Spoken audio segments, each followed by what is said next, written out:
मिनश्शैतानिर्रजीम बिस्मिल्लाहिर्रहमानिर्रहीम अस्सलामु अलैकुम वरहमतुल्लाहि वबरकातुहू। जुमला तारीफ़ें सिर्फ़ और सिर्फ उस खुदावंद आलम के लिए जो तारीफ़ के लायक है, जो दिलों के हालों को बेहतर से बेहतर जानता है, जो इंसान की शरक से ज़्यादा सबसे करीब तर है।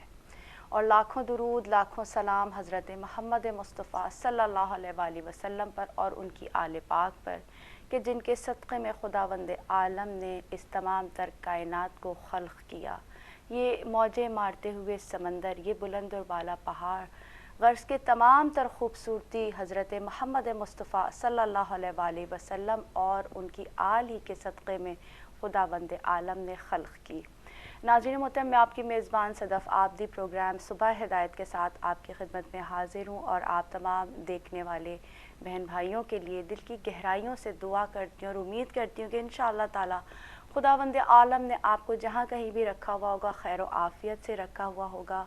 शाद रहिए, आबाद रहिए, खुदा आपको कोई गम ना दे सिवाय गम हुसैन के। आमीन इलाही आमीन। आउज़ुबिल्लाहि मिनश्शैतानिर्रजीम बिस्मिल्लाहिर्रहमानिर्रहीम। अस्सलाम वालेकुम ख़वातीन व हज़रात, आपका प्रोग्राम सुबह हिदायत। मैं आपकी मेज़बान सहर हुसैन।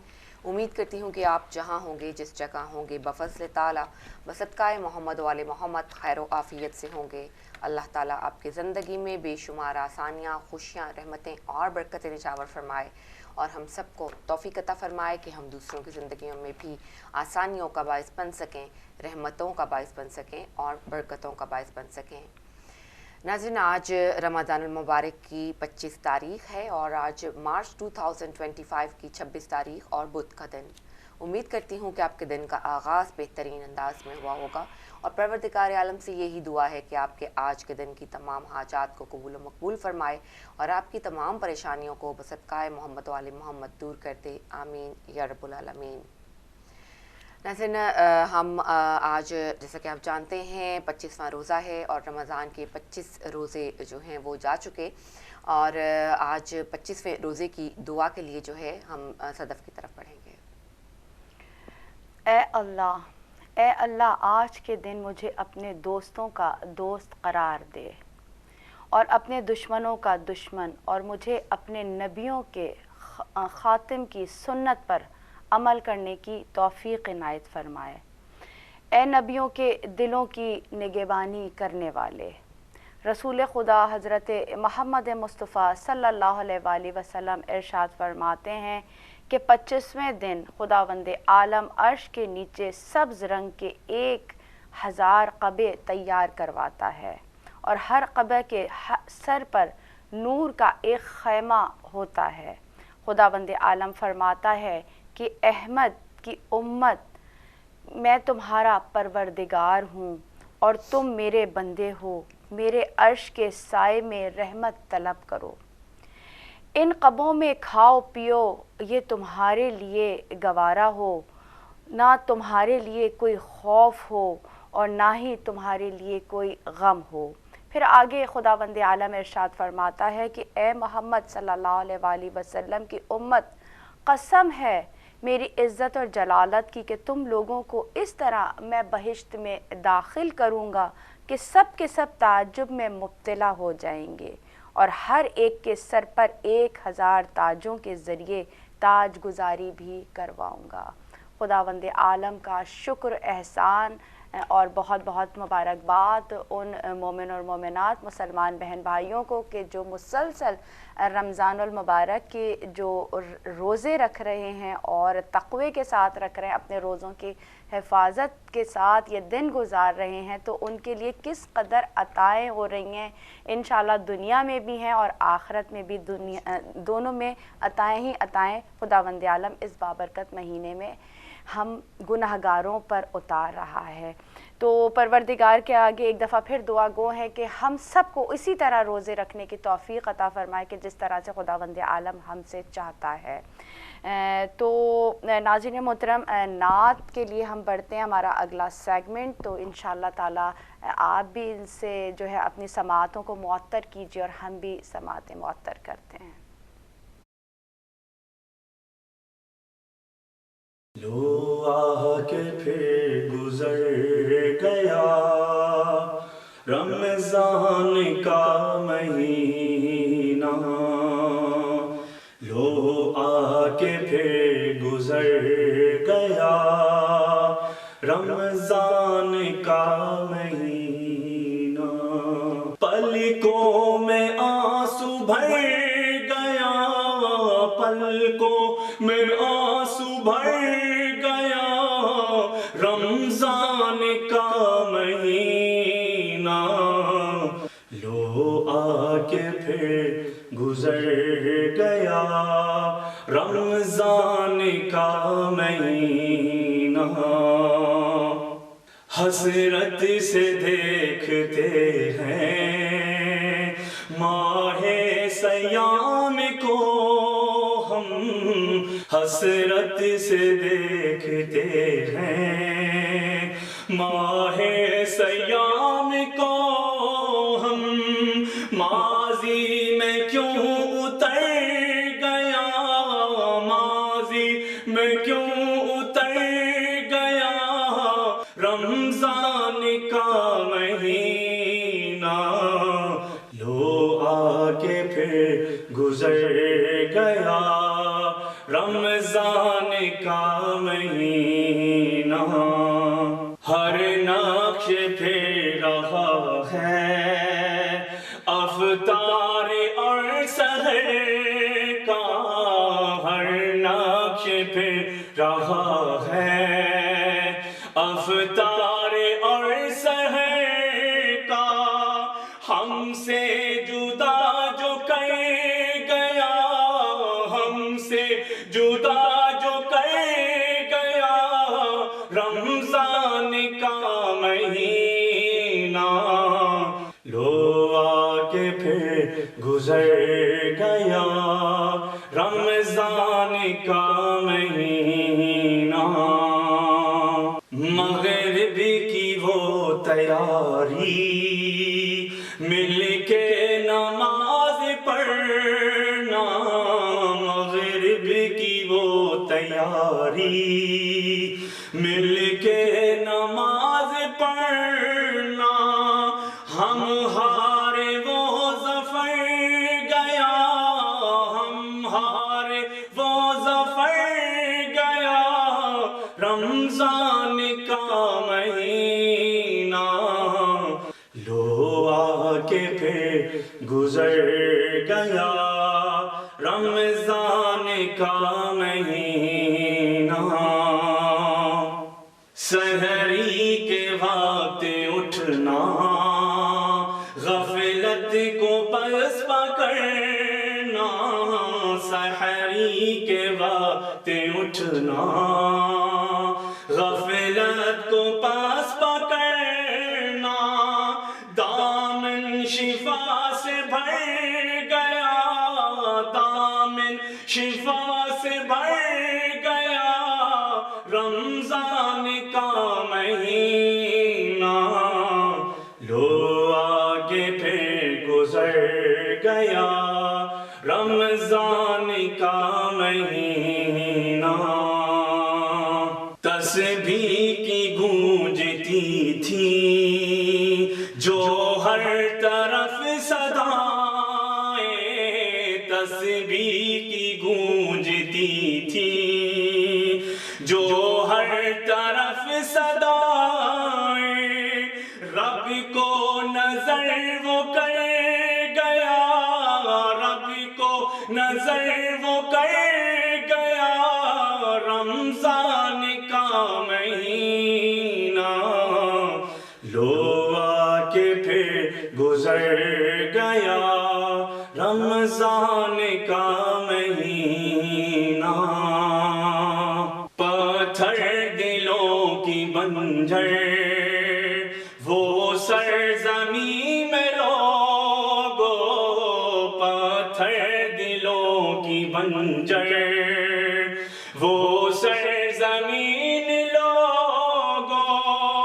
देकर घने शजर गया, देकर घने शजर गया, रमजान का महीना लो आके फिर गुजर रमजान का महीना, फिर शान छोड़ा तन्हा इब्लीस के मुकाबिल, फिर शान छोड़ा तन्हा इब्लीस के मुकाबिल। एक साल के सफर गया, एक साल के सफर गया, रमजान का महीना लो आके फिर गुजर गया, रमजान का महीना। पलकों में आंसू भर गया, पलकों में आंसू भर गया, रमजान का महीना लो आके फिर गुजर गया, रमजान का महीना।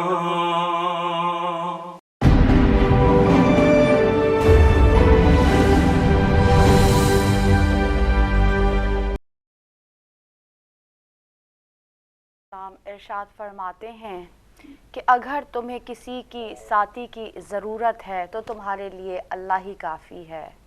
अगर दुनिया की ज़रूरत है तो तुम्हारे लिए इबरत ही काफ़ी है। अगर हमसर की ज़रूरत है तो करामन कातिबैन ही तुम्हारे लिए काफ़ी हैं। अगर मसरूफ़ियत की ज़रूरत है तो इबादत ही काफ़ी है। अगर मोनिस की ज़रूरत है तो तुम्हारे लिए कुरान ही काफ़ी है। अगर नसीहत की ज़रूरत है तो तुम्हारे लिए मौत ही काफ़ी है। मौलाए कायनात अली इब्न अबी तालिब अलैहिस्सलाम आगे इरशाद फरमाते हैं कि जो अपनी हर परेशानी को खुलकर हर एक के सामने बयान कर देता है वो अपनी ज़िल्लत के लिए राज़ी रहे। अल्लाहु अकबर। हमें ज़िंदगी गुजारने के तमाम ढंग हमारे आइम्मा कराम ने सिखा दिए हैं कि हमें कब कुरान पढ़ना है और कब हमने इबरत हासिल करनी है और कब इबादत करनी है, और हर चीज़ के लिए हमारे लिए अल्लाह ही काफ़ी है। मोहतरम नाज़रीन, जब मौला ने कहा कि अपनी हर परेशानी को खुलकर बयान ना करो तो इसमें बहुत ही राज पोशीदा होंगे। बाज़ औक़ात ऐसे होते हैं कि जब हम जो है किसी परेशानी में मुब्तला होते हैं, हम किसी मुसीबत में मुब्तला होते हैं, कुछ ऐसी बातें होती हैं कि जो हर किसी को बताने के लिए नहीं होती, और हम ऐसे लोगों के सामने भी कुछ बातें बयान कर देते हैं कि जो एतबार के काबिल नहीं होते। इसीलिए मौला ने कहा है कि अपनी हर बात, हर परेशानी हर किसी को ना बताई जाए। हाँ, बताई जाए, लेकिन किन लोगों को कि जिन पर आप उन पर भरोसा करते हैं, वो आप पर भरोसा करते हैं। तो ज़िंदगी के तमाम जो है तरीक़ेकार हमें सिखा दिए गए हैं। अब हमें इस पर अमल करना है या नहीं करना। अगर अमल करना है तो ज़ाहिर है हमारा अपना फ़ायदा है, और अगर खुदा न खास्ता आइम्मा कराम की बातों पर अल्लाह ना करे अगर हमें अमल नहीं करना तो हमारी दुनिया और आखिरत दोनों नुकसानदेह साबित होंगी। तो चलते हैं नाज़रीन मोहतरम आज की रेसिपी की तरफ, और सहर से सुनते हैं और देखते हैं कि कौन सी रेसिपी आज पेश कर रही हैं। जी सहर, आज कौन सी रेसिपी है? आसान है पहले ये बताइए या मुश्किल वाली है? नहीं, रेसिपी आसान है, लेकिन आज मैंने सोचा है कि 2 रेसिपीज़ जो हैं वो हम अपने नाज़रीन की खिदमत पेश करेंगे। मीठा हमने पूरे रमज़ान में जो है वो नहीं कोई बताया, तो मीठे की भी आज रेसिपी जो है इंशाल्लाह वो आपको जो है हम ज़रूर बताएंगे। और फ़िश की भी डिश जो है वो मिसिंग है, तो जो है हम आज आपको फ़िश के भी एक डिश जो है उसके मुतालिक आपको बताएंगे कि कैसे उसको बनाना है, और उम्मीद करेंगे कि आपको भी ऑलरेडी हर किसी को अपनी अपनी स्टाइल में फ़िश बनानी आती है। तो अब हम आपको बताते हैं कि आज आपको ग्रीन फ़िश बनाने का तरीका जो है हम बताएंगे, और इसकी तैयारी का मुकम्मल वक्त जो है वो 24 मिनट हैं। पकाने का वक्त जो है वो तकरीबन 30 मिनट है। तैयारी का वक्त 40 मिनट है, और 4 अफराद के लिए ये तैयार किया जाएगा। जितनी इंग्रेडिएंट्स मैं आपको बताऊंगी उसके हिसाब से। तो सबसे पहले तो हम लेंगे जो है पम्फर्ट या रहू मछली लेंगे और उसके आधा किलो मछली लेंगे और उसके छोटे टुकड़े हम करवा लेंगे। नंबर 2 जो इंग्रेडिएंट हम इसमें शामिल करेंगे वो है हरा धनिया, जिसकी 2 गुठी आप लेंगे, और हरी मिर्च 12 अदद लेंगे, क्योंकि ये ज़ाहिर है कि ग्रीन फिश है, इसके लिए हरी जो चीज़ें हैं उनका इस्तेमाल हम करेंगे। सिरका 3 खाने के चम्मच लेंगे। नमक आप अपनी ज़रूरत के मुताबिक या जायके के मुताबिक डाल लीजिए। लीमू 4 अदद लेंगे। लहसुन 1 जो पोथी होती है वो उसकी लेंगे। टमाटर 2 अदद इसके अंदर डाले जाएंगे। कड़ी पत्ता जो है वो 6 अदद इसके अंदर डाले जाएंगे। ऑयल, घी या जो भी आप बटर डालना चाहें वो हस्बे ज़रूरत इस्तेमाल होगा। ग्रीन फ़िश को बनाने के लिए दोबारा आपकी बताऊंगी कि मछली के जो है वो ½ किलो मछली के टुकड़े करवा लीजिए। हरा धनिया 2 गट्ठी ले लीजिए। हरी मिर्च 12 अदद लीजिए। सिरका 3 खाने के चम्मच हासिल कर लीजिए। नमक इसमें हस्बे जायका डालें। लीमू 4 अदद डाल लीजिए। लहसुन 1 पोथी डाल लीजिए। टमाटर 2 अदद लीजिए। कड़ी पत्ता 6 अदद ले लीजिए। और ऑयल, घी या बटर जो आपको चाहिए वो भी इसकी हस्बे ज़रूरत आप इसको ले लें। अब इसको तैयार करने की तरकीब कुछ इस तरह से है कि 4 यानी लोगों की तैयारी के लिए ये इसमें होगी। सबसे पहले हमने 2 टमाटर, हरा धनिया जो कि 2 गुठी है, हरी मिर्चें 12 ली हमने और लहसुन को मिलाकर इनको हमने सबको बारीक ग्राइंड कर लेना है कि एक पेस्ट सी इसकी बन जाए। दूसरी तरफ मछली को जो है वो नमक और सिरका लगाकर अच्छी तरह धो लेंगे ताकि मछली की जो स्मेल है वो बिल्कुल ख़त्म हो जाए। अब एक बर्तन में अलहदा से जो है खाने का चम्मच तेल लेंगे या आप घी लेना चाहें, बटर लेना चाहें, उस पैन में डाल दीजिए। अब इस पैन में आपने टमाटर का पेस्ट डालना है, 2 कड़ी पत्ता डालेंगे और 5-6 कड़ी पत्ता हैं वो डालेंगे और 2 लीमू का रस निचोड़ कर डालेंगे और इसको अच्छी तरह भून लेंगे। वो पेस्ट जो हमने टमाटर वगैरह का बनाया वो हमने इस ऑयल के अंदर पैन में डाला। कड़ी पत्ता इसके अंदर डाल दिए, 2 लीमू निचोड़ कर इसके अंदर डालें और इसको अच्छी तरह से भून लेंगे। अब अलग पैन में तेल गरम करेंगे। वो हमने जो मसाला बना लिया वो हम साइड पर करेंगे और अब एक अलग पैन में तेल गरम करेंगे और उसमें हम मछली के टुकड़ों को फ्राई कर लेंगे। जब मछली फ्राई हो जाएगी तो चटनी वाले पैन में फैलाकर डाल देंगे। वो चटनी वाला पैन जो हमने बनाया था उसमें यानी कि जो अलहदा से बनाकर हमें तैयार भुना है उसके अंदर अब ये जो पीसेस हैं मछली के जो हमने फ्राई किए वो इसमें डालकर फैला देंगे और जो है अब इसके ऊपर लीमू का रस डालेंगे और हल्की आंच पर इसको दम पे लगा देंगे। थोड़ी देर बाद हमने इन पीसेस को पलटना है, इनका साइड को पलटना है। उस पैन के अंदर ही दम उठाकर हम थोड़ी देर के लिए बाद जो है उसकी साइड्स बदल देंगे। जब ये पक जाएगी तो आप इसको उबले हुए चावलों के साथ सर्व कर सकते हैं। इसके अलावा रोटी या नान अगर किसी को पसंद है तो उसके साथ भी इस ग्रीन फ़िश को सर्व कर सकते हैं जो कि बहुत ही मज़ेदार लगती है। दोबारा आपको हम तरकीब बता देते हैं कि टमाटर, हरा धनिया, हरी मिर्च और लहसुन को मिलाकर हम बारीक ग्राइंड करके एक पेस्ट बना लेंगे। मछली को नमक और सिरका लगाकर अच्छी तरह धो लेंगे। एक पैन में लहदा से खाने का चम्मच डालेंगे और टमाटर की जो पेस्ट बनाई है और कड़ी पत्ता और 2 लीमू का रस निचोड़ कर डालेंगे और इसको अच्छी तरह से भून लेंगे। अब ये भुने हुए मसाले के तौर पर हमारे पास होगी। एक अलग पैन में तेल गरम करेंगे और मछली को उसमें फ्राई कर लेंगे और जब मछली दोनों तरफ से फ्राई हो जाए तो चटनी वाले पैन में जो हमने भून कर रखा है जिसके अंदर मसाला, उसमें इसको फैला देंगे। सबसे ऊपर लीमू का रस डालेंगे और हल्की आंच पर दम लगा देंगे। थोड़ी देर बाद जो मछली हमने पैन में डाली है जब वो एक साइड से पक जाएगी, फ्राई हो जाएगी, तो हम उसकी साइड को पलट देंगे। जब ये पक जाएगी तो इसको उबले हुए चावलों के साथ आप सर्व कर सकते हैं क्योंकि उबले हुए चावलों के साथ ये सबसे अच्छी लगेगी। लेकिन अगर आप चाहें तो इसको रोटी या नान के साथ भी इसको आप जो है वो इस्तेमाल कर सकते हैं जो कि बहुत मज़ेदार लगती है। और जो है आपको उम्मीद है कि मछली की एक डिफरेंट सी रेसिपी है, ग्रीन फ़िश इसको कहा जाता है, ये आपको पसंद आई होगी। और आपको हम जल्दी से जो है वो एक मीठी डिश भी बताते जाते हैं ताकि मीठे की कमी जो अब तक महसूस हो रही थी वो भी थोड़ी सी कम हो जाए। और आज की जो है हमारी मीठी डिश वो है नारियल का हलवा और नारियल का हलवा कैसे बनाते हैं उसका तरीका हम आपको अभी बताते हैं। और चूँकि जैसा कि आप जानते हैं कि नारियल एक बहुत ही सेहत अफ़ज़ा चीज़ है, जिसको खाने से जो है नारियल को अगर रॉ भी खाया जाए तो बहुत ही बेहतरीन किस्म का जो है सेहत के इसके फ़वाइद हासिल होते हैं। नारियल का अगर ऑयल आप इस्तेमाल करें खाने पकाने में तो वो भी सेहत के लिए बेहतरीन है। आपको हम नारियल का हलवा बनाने की तरकीब बताते हैं, जो कि बहुत ही आसान है और बहुत जल्दी बन जाता है। तैयारी करने में इसके सिर्फ आपको 10 मिनट चाहिए और पकाने के लिए 25 से 30 मिनट दरकार होंगे। 3 अफराद के लिए ये हलवा बनेगा और इसमें 59 कैलोरीज़ पर पोर्शन होंगी। तो सबसे पहले हम नारियल लेंगे 1 किलो, फिर हम दूध लेंगे 1 किलो और चीनी जितनी भी आप इसमें डालना चाहें, क्योंकि कुछ लोग मीठे में कम चीनी पसंद करते हैं और कुछ लोग जो हैं वो मीठे के में ज़्यादा चीनी पसंद करते हैं। और इसी तरह से हम घी भी ले लेंगे हस्बे ज़रूरत। नारियल ले लेंगे, दूध ले लेंगे, चीनी लेंगे और हम घी साथ ले लेंगे। और जो नारियल को जो है वो रात को इतने पानी में भिगो दें कि वो डूब जाए, यानी सारी रात जो है ये इस पानी में डूबा रहे, लेकिन पानी की सतह से नारियल जो है वो नीचे बैठा हो।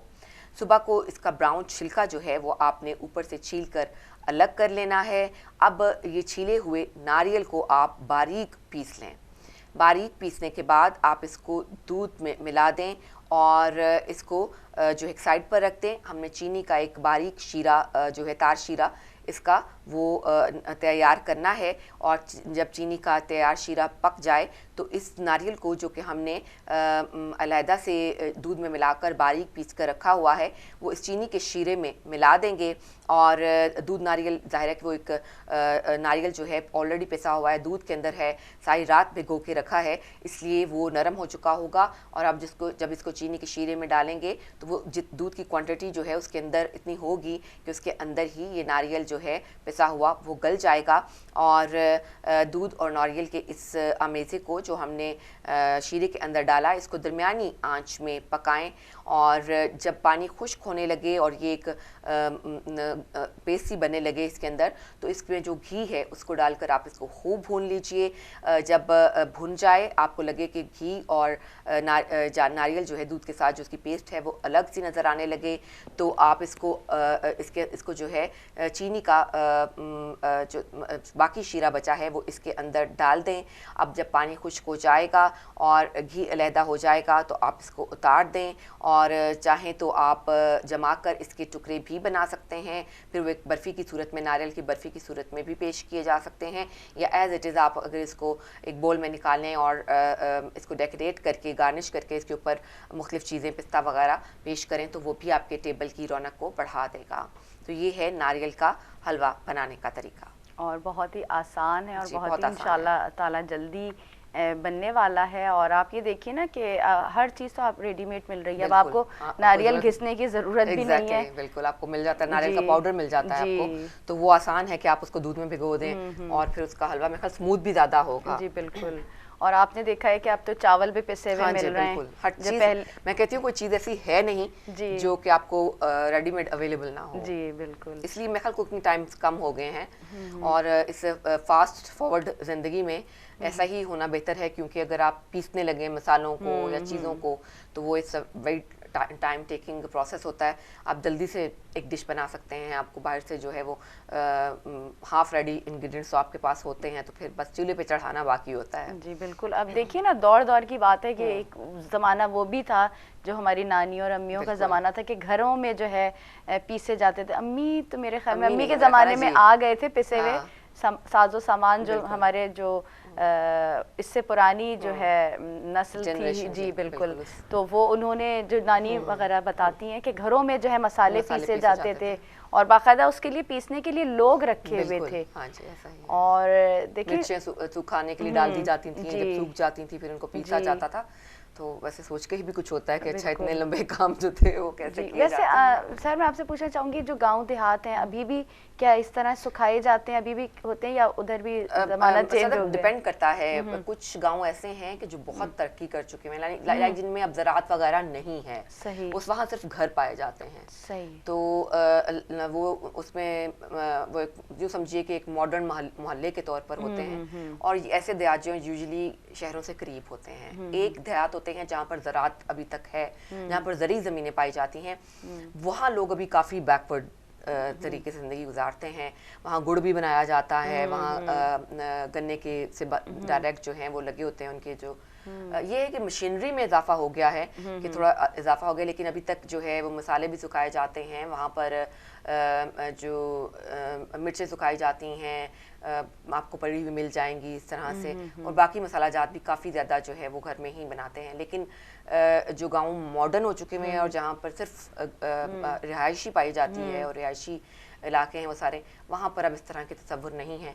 लेकिन अगर आप ऐसे गांव में जाएं जहाँ पर अभी तक ज़राअत होती है, ज़मीनों में फसलें भी बीजी जाती हैं, तो वहाँ पर आपको ये चीज़ें अभी भी मिलती हैं। मक्खन बनाते हैं। लोगों को उठने नहीं दिया जा रहा या वो खुद नहीं उठते? नहीं, लोग मेरा ख्याल है कि चूँकि ज़राअत की तरफ दिलचस्पी रखते हैं, तो वहाँ पर ज़राअत के लिए जो लोग हायर किए जाते हैं उनका अभी जो लाइफ स्टैंडर्ड है उनका वो अभी बहुत बेसिक है, थोड़ा सा इम्प्रूव हुआ है लेकिन बहुत बेसिक है। उनके ऊपर उनकी ज़ाहिर है कि उनकी जो कमाई दिन की दिहाड़ी होती है जिसे कहते हैं वो बहुत कम है अभी भी। तो असल फ़ायदा जो है वो ज़ाहिर है किसान जिनकी ज़मीनें होती हैं वो उठाते हैं, और वो खुद वहाँ नहीं रहते, वो शहरों में रहते हैं और उन्हें वो खुद शहरों में रहते हैं। बिल्कुल, उन्हें ज़मीनें आगे दी होती हैं, आगे बल्कि ठेकेदार होते हैं, ठेकेदार आगे काम पर लगाने के लिए जो है वो हायर करते हैं वहाँ के जो लोकल लोग होते हैं।